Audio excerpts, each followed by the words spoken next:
Hey, check out the podium. Look at this. Mr. Reynolds has apparently changed his name to Turd Ferguson. Yeah, that's right. Turd Ferguson. It's a funny name. Great.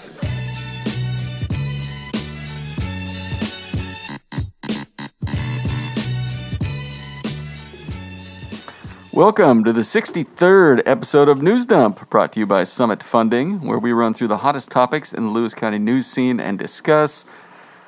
I'm Chronicle Associate Editor, joined as always by Nicki Minaj's cousin Eric Schwartz and Instant Pot connoisseur Frankie Baby himself.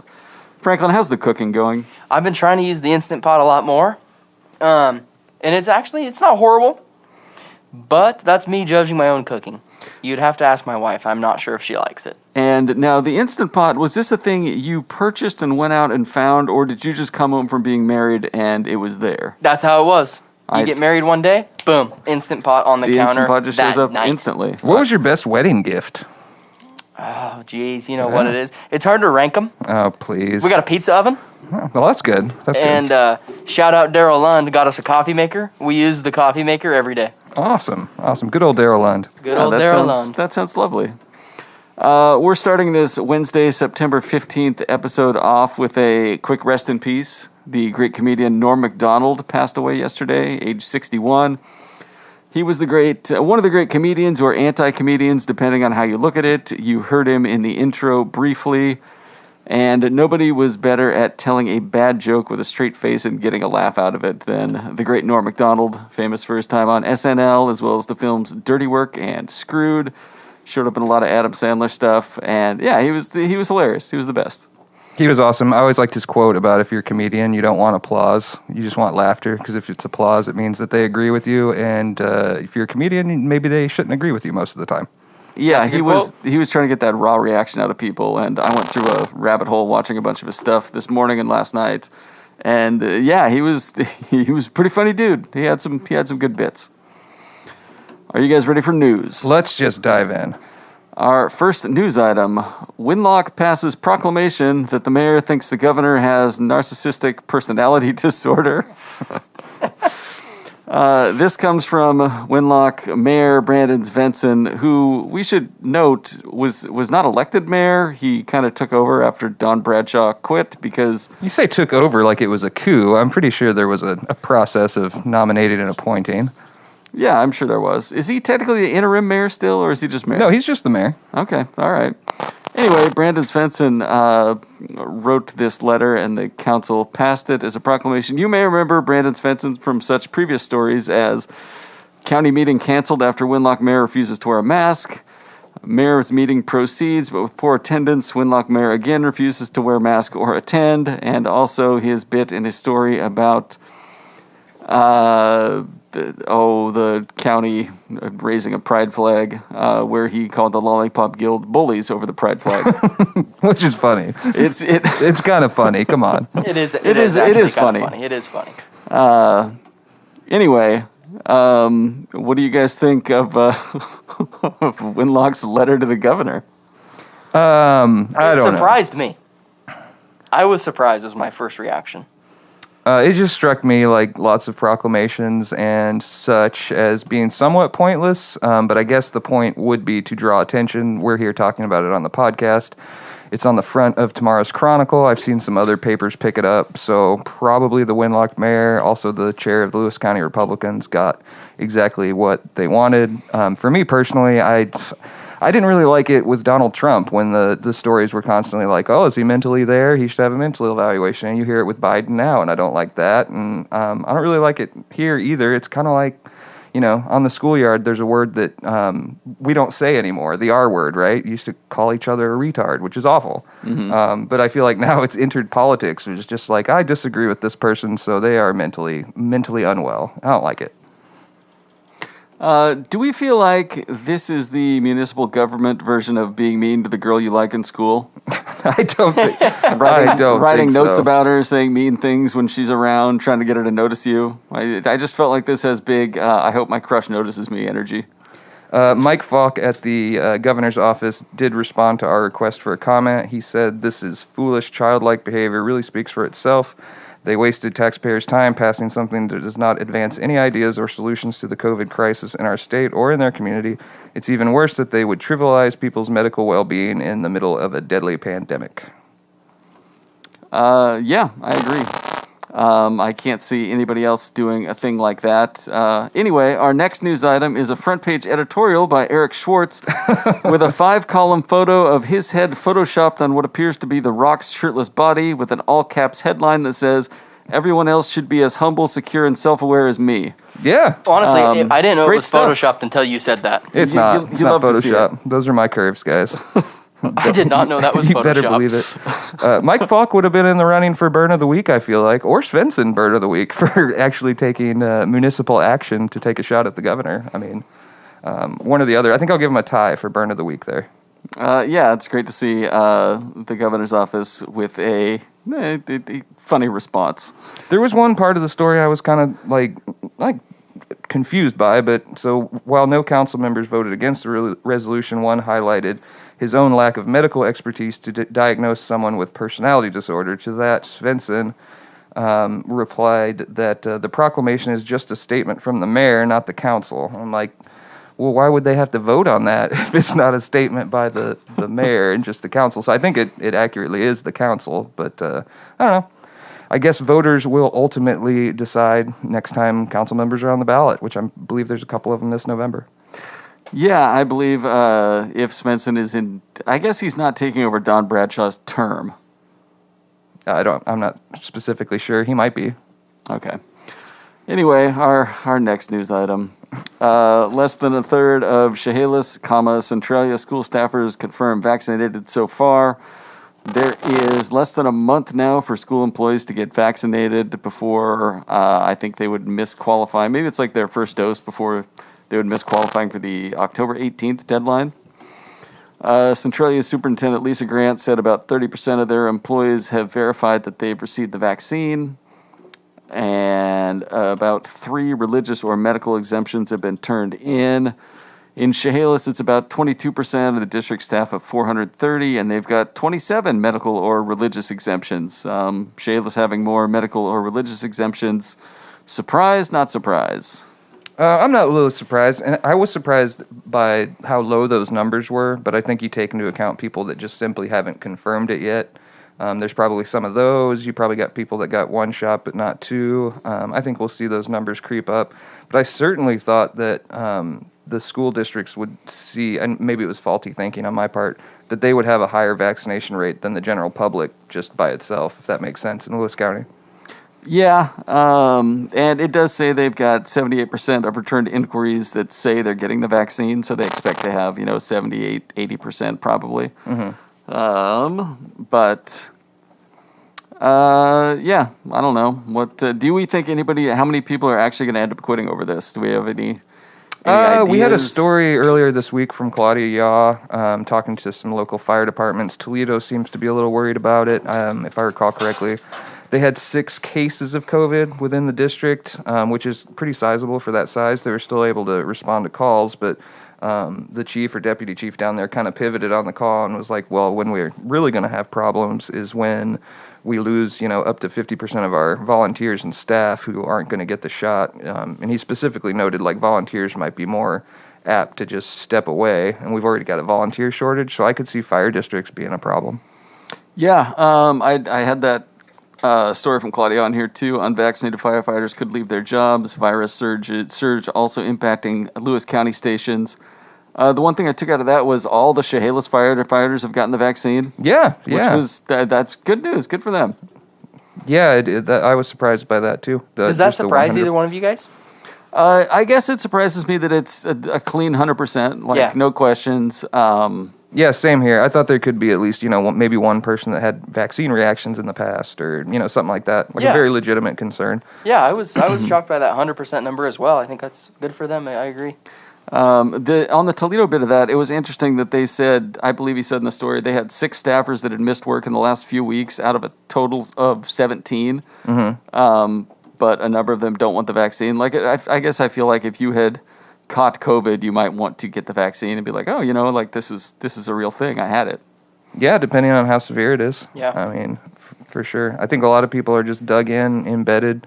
We ran a story in tomorrow's edition about, there's thousands of state workers that are claiming exemptions, but a lot of departments are basically telling them, well, we'll give you a religious exemption, but we can't accommodate you on the job, so you're going to go home without pay. And we see that in the private sector, too. Airlines are starting to do that. So it'd be kind of a weird section where you're not really fired, but you're not getting paid. Yeah. Yeah, I can remember, a couple of summers ago at the Chronicle being like that, where I was not doing any work and also not being paid. It was great. You've never been off the Chronicle payroll since 2005, right? Yeah, that's 1 correct. year after my arrival? Yeah, but I have left less times than you as well. That's true. I keep getting dragged back. Let's And now you're see. stuck. Yeah. You are... I've already signed with Franklin, long term. Yep, he's a long-term deal. I got him locked in 25 years. Sidestep, Chad. and Franklin's second wife. Nothing guaranteed. Oh, come on. Nothing guaranteed. No, technically she is. Married the same woman twice. No, never mind. All right, next news item. Let's get away from COVID news. With the Costco distribution center going to Tumwater, the Port of Chehalis narrows talks with new tenant for Rush Road property. So this was, there's nothing major here. The port CEO, Randy Mueller, who is on his way out, said the port has been courted by interested tenants and they're expecting to come to the authority board with a proposal soon. This is where Costco was going to go, but didn't because they had to level the ground or something. It was kind of an embarrassing misstep, I think. Like, Costco is going to come is what the port announced, but ultimately it would have taken more fill dirt than the cost it was to build the facility out there to place it. So no offense to the Port of Chehalis, I think they do a great job, but I think you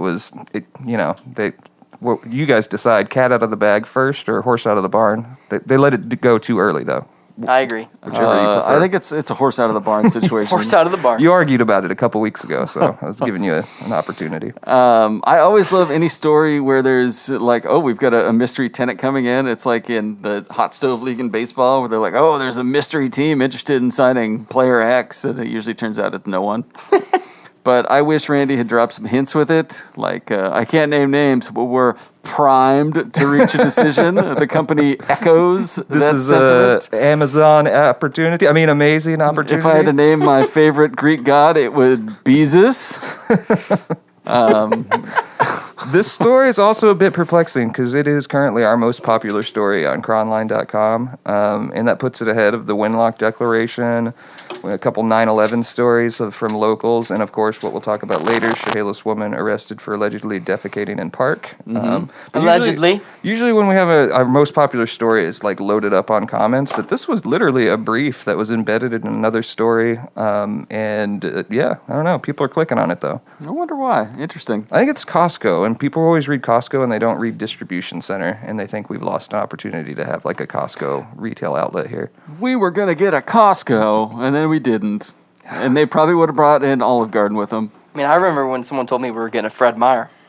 Yeah. It was eyed for the port of Centralia for a while there, Centralia Station. And then you went over there, and it was just Walmart with a monocle. That's pretty much what it is, anyways. Next story. Should sightseeing aircraft be part of the Mount Rainier, Olympic National Parks experience? Policies being formulated. Hot take? No. You don't think so? Like none? Nope. Keep them out of there. It's a park. Yeah, well, You can fly over plenty of private land and be like, look at all the trees. There's the mountain. We can see it. You could just get on an airline and see the mountain. I think it's already extremely limited, isn't it? Like the number of flights they allow. I thought I remember reading in one that a consortium of 28 state environmental groups have made clear the number of air tours they'd like to see over the two parks, 0. But oh no, that wasn't the quote. I thought the limit was like 1. Or yeah, something. I think it's currently like 1, so it's kind of much ado about one nothing. too I feel many. Like. Mount St. Helens, they do or they used to anyways. There was a helicopter outfit out there that would fly around it and get close to it. I don't know if you could go directly over top of it, but it's a thing. You've never done any air tourism before, Aaron? Never got yourself took your lady out and fly above the Space Needle? Nothing? We're getting in a plane. It's to get the hell out of here. not to just fly around and come back. Not to circle I've it always from wanted to get above. on one of those planes that can also land in the water. Oh, a seaplane. A seaplane. Blow my Yeah. mind. Yeah, that'd be great. All right. Another news story. Winlock, still growing, baby. But this story was more about the school district and fire department having a secret, I guess it's not secret, handshake deal, which amounts to the firefighters kind of keeping a toothbrush and spare contacts case at the school in case they need to crash. One of those situations. The school is not booting the firefighters out, but the fire department might build a new station across the street, and the district might renovate. They're just saying they've got options, okay? It sounds to me like they're both scared of commitment. Your takes. My take. So with all this growth going on around Winlock, I don't really know where the limit is as far as like how big could it get. Are we looking at the Twin Cities being referred to as Toledo and Winlock 20 years from now? The Tri-Cities. Yeah, maybe. It would be Centralia, Chehalis, and then Winlock, as Winlock keeps growing and just completely eats Napavine. Yeah, could happen. It could happen. It could happen. But you'll probably eventually see like Winlock schools competing up in a larger division, right? Aren't they down in 8-man right now, like football? They are. I think they're technically 2B, but they play 8-man football. They would have to grow. I don't know. They were 1A here. I guess that was 10 years ago. That was a while ago. Yeah, you're old, Aaron. I know. Yeah, they'd have to do a little bit before they got bumped back to 1A, I think. Gotcha. But yeah, Winlock is still growing. They got a bunch of people coming in to work and go to church and all that. Boomtown, baby. Yeah, they see that egg and they're like, man, what if I had some eggs? Let's see where we're at. Either of you guys shopping for a house? I feel like Eric is more in the market than I am. I'm looking for an upgrade, I'm not going to lie. Yeah, I heard, things are getting curious around your neighborhood, and you're like, I don't know, maybe it's time for the Schwartzes to move on up. You signed that long-term deal with Franklin. Things are looking good. Nothing's guaranteed, I'll put that out there. Ouch. I'm just kidding. That was actually the first line in the contract. Nothing is guaranteed, but you will work as an indentured editor for the next 30 years. Franklin's like, you can totally leave a toothbrush here at the office, maybe spare contacts case. What are you looking for in your dream home? Are you preferring maybe a rustic downtown building with an apartment upstairs that you could just kind of reside in? I'm not going to lie, Aaron. I'm looking for a mansion. A mansion? Frank has made some promises. Come on now. You got a fountain out front? I'm just gonna straight out say it. I want to live on a hill, Aaron. I don't want to live on the Wanch Prairie floodplain anymore. How dare you? You're gonna have to go to his house when the water comes. You're thinking about going up like Zenkner Hill and looking down on me. Yes, something One like of those that. Nice, beautiful mansions up there. I just don't know how I would do it. Well, I have news for you. You need to call Summit Funding. What a shocker. What a surprise. They're the home loan experts. Just call up, talk to Jason Gillespie. He'll hook you up with everything you need, and he'll explain the process. And I know that's important to you because just the other day we were out drinking, and you were like, man, this is the hard part. And the check came, and you're like, I don't know what to do. And I was like, there's cash in your wallet. I can see it. And you're like, do I do this? And you tried to shove your driver's license at the bill. It's hard, all right. I don't know how to do it. And anyway, he will explain everything to you and tell you to put your driver's license away until later. You can call him at 330-4037. That's in the office. What if you want to send him a fax? I already know you're going to ask that. I was going to ask that. That's my prime means of communication. It blows my mind that you're still a fax guy, but I respect it. Well, that's how you guys signed your contract, right? You faxed him over the documents. Yes. Yes. You can fax him at 205-4099. Email him at Gillespie Team. That's Gillispie team at summitfunding.net. Visit him, 1616 South Gold Street. That's his office. And, of course, use promo code NEWSDUMP, 50% off your first mansion. Always 50% off. You can take that to the bank. A lot of people have been using it, so it's been restricted now to mansions, but that shouldn't affect your house shopping at all. Excellent. And then just an honest thanks to Summit Funding for supporting the podcast, this dumb podcast, as we call it amongst ourselves. It's been a while since we weighed in on just how dumb this podcast is and how it came to be. Chronicle and Friends? Yes, it is very much just an extension of Schwartz and I drinking during the pandemic and being like, man, maybe we should do the podcast. All these references to drinking, I'm starting to think I might have a problem. Well, I mean, it's not when you're doing it professionally. So you have a problem. Who would you call? Summit Funding? Yes. I'm sure they would have a phone book available to point out somebody else. Chasik, I'm out of beer. Anyway, Tales from the Takes page. The opinion section looked a little light as far as content for this, but I kind of rolled in both a story and a column Brian Mickey wrote about former PL mayor and also county coroner John Penberth, who died at 81 years of age. I would definitely agree with Brian that he is a Lewis County original, even though he wasn't originally from Lewis County. I'm sure you recall, as a young reporter, getting a phone call from Penberth every once in a while, because I know I do. I don't know if he called me, but I can remember his name being around. Yeah, he definitely had something to say about a lot of stuff. He was always pitching a story or two, and I have to say most of the time it was pushing, not an attack on someone else, but, a story that wouldn't be flattering on someone else. But I always thought he was a super interesting guy, and I definitely think he was worth the Brian Mitke treatment, getting both the story and the column. So yeah, former coroner and PL mayor. He was a police officer. Yeah.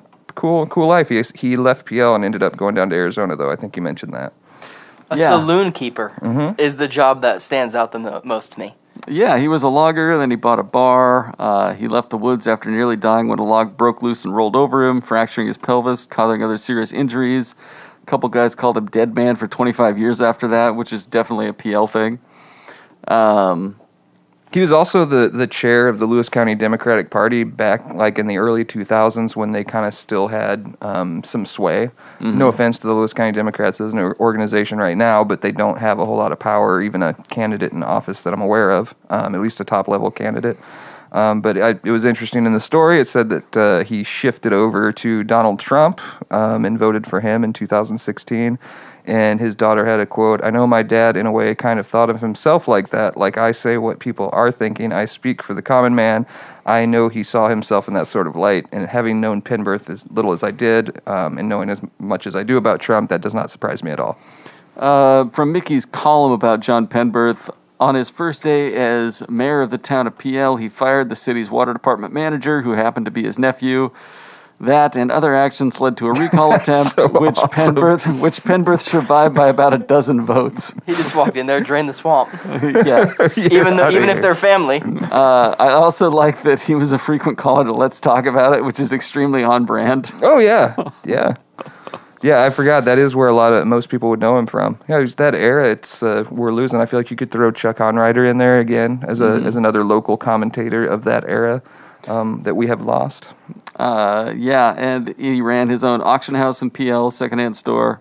The secondhand store was in what is now the Tin Snug, which is downtown, kind of a coffee shop restaurant. It's pretty cool. I thought that was good. We got a couple items. Don Brunel, he writes commentary for us, former Association of Washington Business executive director. Bush's 9/11 epilogue needs to be America's prologue, and I just say personally, I 100% agree with it. We're talking, of course, about his speech there in Pennsylvania at the site of where one of the planes went down. And one thing I don't mind having an opinion on, Aaron, and I'm wishy-washy as heck, as I try to balance being editor of the paper and the star of this podcast. One thing that I just will not debate is that the people who rushed the Capitol are one of the worst things that's ever happened in this country. So I thought that it was great to have a former president come out and say that on a sacred day such as 9/11. Yeah, it was nice to see. Nice to see Bush come out there on that. Certainly not without his flaws, but it was still fine. Yeah. Shall we move to a particularly tearjerker of a People's Champion of the Week? Absolutely. Fords Prairie Elementary and also the city of Centralia, I believe, celebrate Noah Markstrom Superhero Day. 6-year-old Noah Markstrom passed away in November 2019, but in his memory, the city and Fords Prairie Elementary celebrate Noah Markstrom Superhero Day, and what a... It got dusty. It did. I think, someone was cutting onions all around Lewis County. This was a wonderfully written story by Isabel Vanderstoop. She brings a lot of heart to our newsroom as the lifestyles and features reporter. legitimately cares about what she's writing about. And I mean, I'd say more than any other reporter, it can impact her. And this was one where I think that was the case. But her walk-off lines in the story, if I could just read them, were, within the last 2 months of Noah's life, the tumors in his brain and neck were starting to cause him significant pain. Kyle Markstrom remembers one night tucking Noah in and telling him the cancer just wasn't fair and he was sorry it was happening. He looked right at me and said, I would do it again if I had to, Kyle Markstrom said. He was incredible. And I think that's where the waterworks were set off across the readership. That story was so well written. In the Markstrom family, they're amazing. It's tremendous what they've gone through. And they still seem like positive people when you talk to them out in the community. And I recommend everybody to go read that story because it'll warm your heart. It's a tearjerker story for sure. Check out the Noah Markstrom Foundation as well. You can tell they've built a really, really solid foundation in the last 2 years, and I anticipate that this is going to be one of those local groups that just makes big, big differences for a long, long time. And I think it's great that not only the school district decided to have this Superheroes Day, but also that the city made it an official event that's going to be on the calendar every year moving forward from now on. And I just think there's not a much better way to keep his legacy alive. He sounded like an absolutely fantastic kid. Yeah, it's very cool. Very cool what the city and the school are both doing there. Yeah, good stuff. I feel like we need a buffer before our next segment, so I got a funny story. Okay. We can't say the specific which city it was because I don't want to get anybody in trouble, but we had a reporter go to a city hall recently and ask for the phone number of one of the counselors, and especially a Lippy clerk was like, well, I'm not allowed to give you their phone numbers, and the reporter was like, okay, and then she was like, but I do have a phone book, and the reporter's like, okay, and she's like, and his number is in there, so I guess I can look it up for you right now and just give it to you. Did she look it up? Yes. That's awesome. So I just use that as an opportunity to thank all the city and county staff that we work with on a day-to-day basis that might not be like the source of our stories, but they work with them, with politicians, elected officials. Connecting dots. Yeah, they're the ones that get the job done for us a lot of the times when it comes to getting news in the paper, and they never get credit for it. So thank you for the civic servants out there who help us do our job. All right, and with that, we'll go into our next segment. Thank you for breaking that up. Siren's Banger of the Week. This is a good one. This is a good one. Chehalis woman arrested for allegedly defecating in park, exposing herself to juvenile. A 45-year-old Chehalis woman was arrested in Centralia Friday after allegedly defecating in Fort Morris Park and exposing herself to a juvenile, according to Centralia Police. She's also accused of kicking one police officer and grabbing another by the leg as they attempted to arrest her. What a headline. Yeah, there's not a whole lot left to say on that one. I mean, it would have been a good segue if we were still sponsored by Gobel Septic like the Chronicle Sports Dump is. Recording later tonight, yes. Recording later tonight. I was going to say on after this, but that's not how podcasts work, apparently. No, it is not. But yeah, that one really stood out from the Weekend Sirens Roundup. Our crime reporter was out. I ended up typing that one up. And yeah, you don't see that every day. So we did determine not to follow that one through in court just because of potential mental health issues that may be connected to it. Also, unanswered questions that we don't know as far as, what if it was an emergency, Aaron? I don't know why you're when you looking gotta at me. go, you gotta go. I'm looking at you for a very specific reason. I don't know what you're Yeah, sometimes you're out jogging and, that mood strikes you. I mean, not me, because I don't jog, but Aaron The greatest spot. The greatest spot in all podcast universes. We're going to jump right Yeah, I to thought so. That's what I thought. It was getting dicey on my run today. That's I all will I'll make say. that my burn of the week, Eric Schwartz special. The first comment we have is actually from the Sirens Banger of the Week. This was posted on the website, not on Facebook. There's no context here. Is she homeless? Do they have restrooms available to them? Are they all locked up? Yeah, she's the commenter's not wrong, but that's just what we got in the police report. So Chronicle staff needs to tell the whole story instead of naming a person then playing like they don't know they are being judge, jury, and hangman. If she's homeless, it could easily be any one of us, and maybe our time just hasn't come yet. Hey, that is a fair comment. I will accept that criticism. So, Eric, real quick, for the people that do listen to our podcast, when she says there's no context here and you say it's what we got from the police report, could you kind of elaborate on the information that we get and what we can write about versus the information that we don't receive that maybe we wish we did. There is endless different ways you could go with it, and that commenter, in my mind, might be 100% correct. In this particular case, we get a daily press release from the Centralia Police Department with all of their arrests, crimes, anything that's not like JNet related, that can't be public yet. They send us a quick roundup of it, but usually it's just maybe 2 or 3 lines per entry. If for something like this, it'll be 3 or 4 lines because she allegedly also wrestled with police and kicked police. Which, I mean, as I was posting it, of course, the defecating in public is going to grab the most attention, but assaulting a police officer is nothing to shake a stick at either. So I kind of thought, there's no one you can call on Saturday either to get additional details. There's no court documents available. So in this particular case, I just thought it was of community interest. If anyone happened to have been around the park around that time, heard about it, when something like that happens, like specifically a kid, someone exposing themselves to a kid, there's probably a pretty good response, and people are going to wonder why it's not in the paper if we leave it out. So that's the answer there. But the truth is, we get our information from local law enforcement departments all in completely different ways, or not at all in some cases. There's a couple cities that don't send us reports currently, so it can be hit or miss. I'll admit that. And I tip my cap to the commenter because I think that comment came from a really good place. So yeah. Yeah, a great answer. I appreciate that. We've also talked about, not to stretch too long here, and maybe you guys want to bounce something off, of changing our crime policy. The Associated Press has suggested never naming anyone unless you're going to follow the case all the way to its conclusion.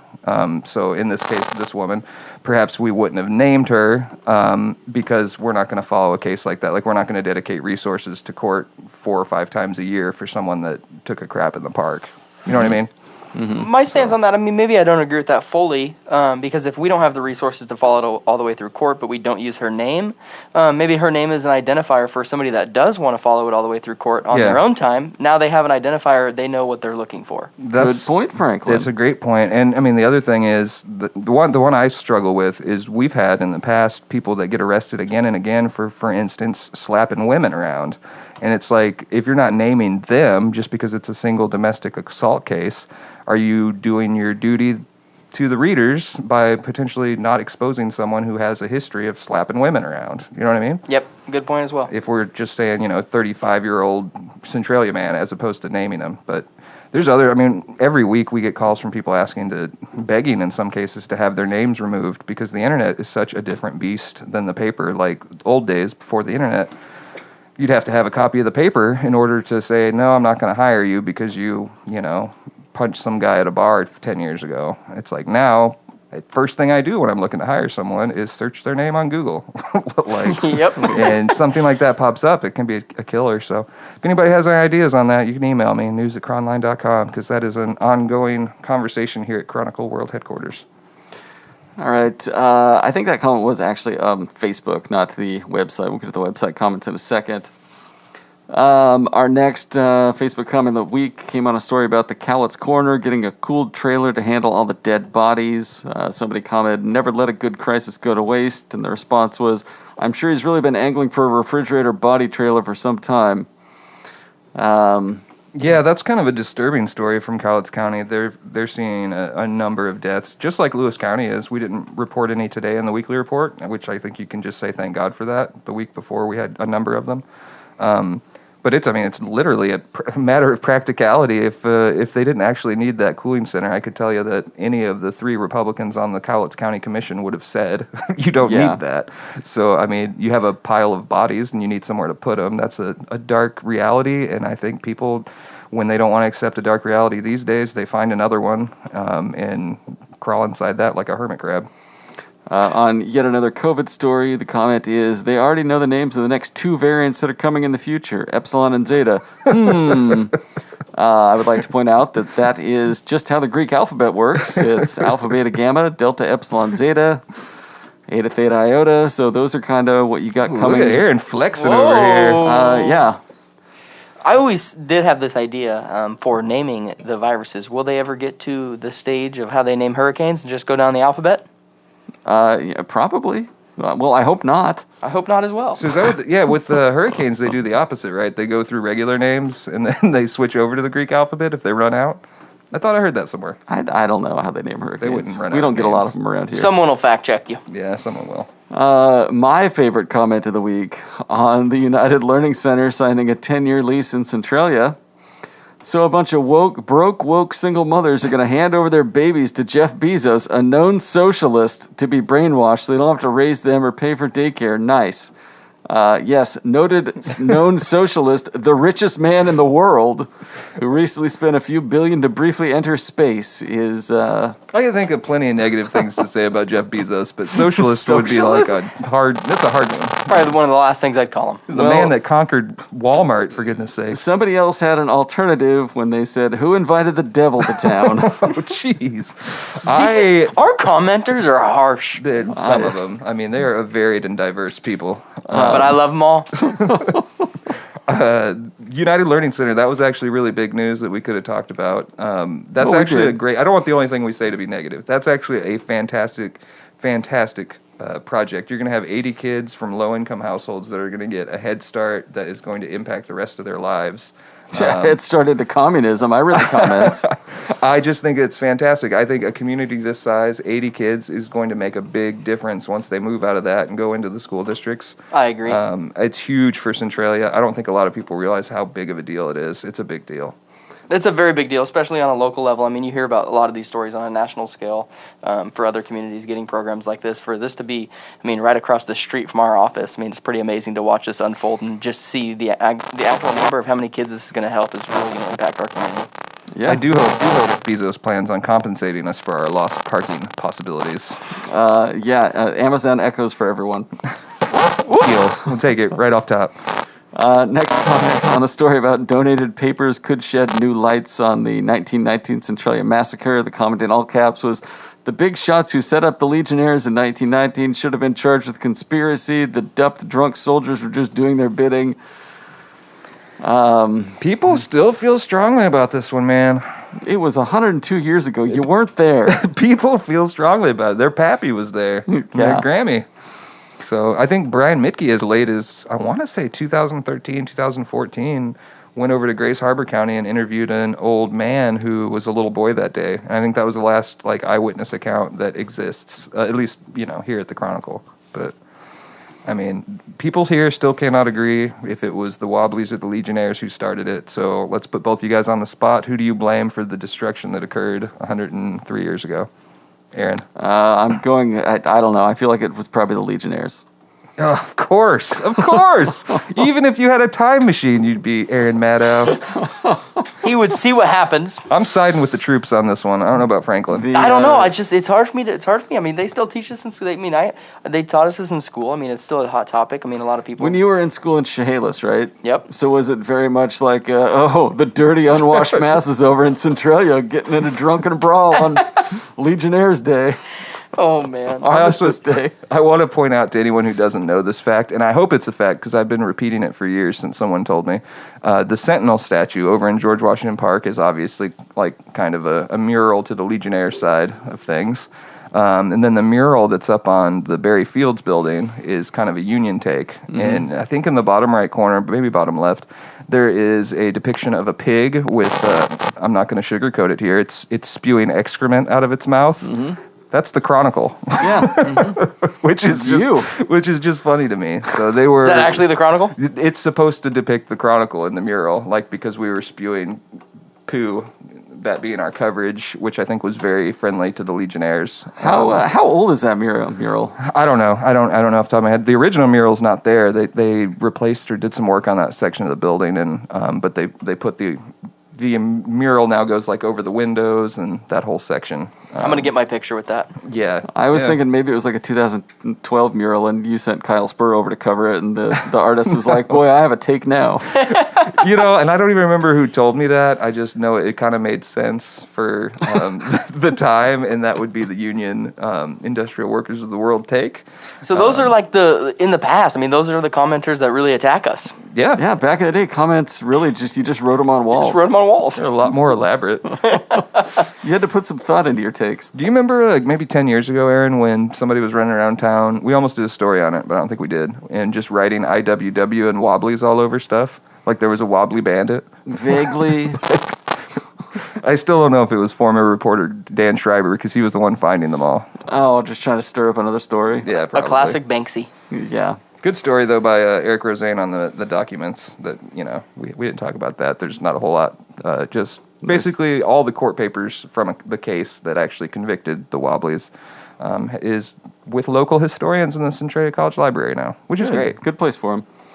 The rest of the comments kind of suck, and I've got to get to a different place. Oh, how professional. I know. I will be coming back after that to record Sports Dump, which will be posted tomorrow. So check out Sports Dump tomorrow afternoon. Thursday morning we'll probably post it. Maybe Thursday afternoon. Yeah, probably. There's the football games tomorrow night too. So we'll give get it up. in advance of that. Don't worry. And with that, we're going to wrap up this edition of News Dump. Thank you for listening. Thanks Summit Funding for sponsoring this fine program, which is definitely not the dumbest podcast in Lewis County. It's so Glad dumb. you said that. And we'll talk to you next week.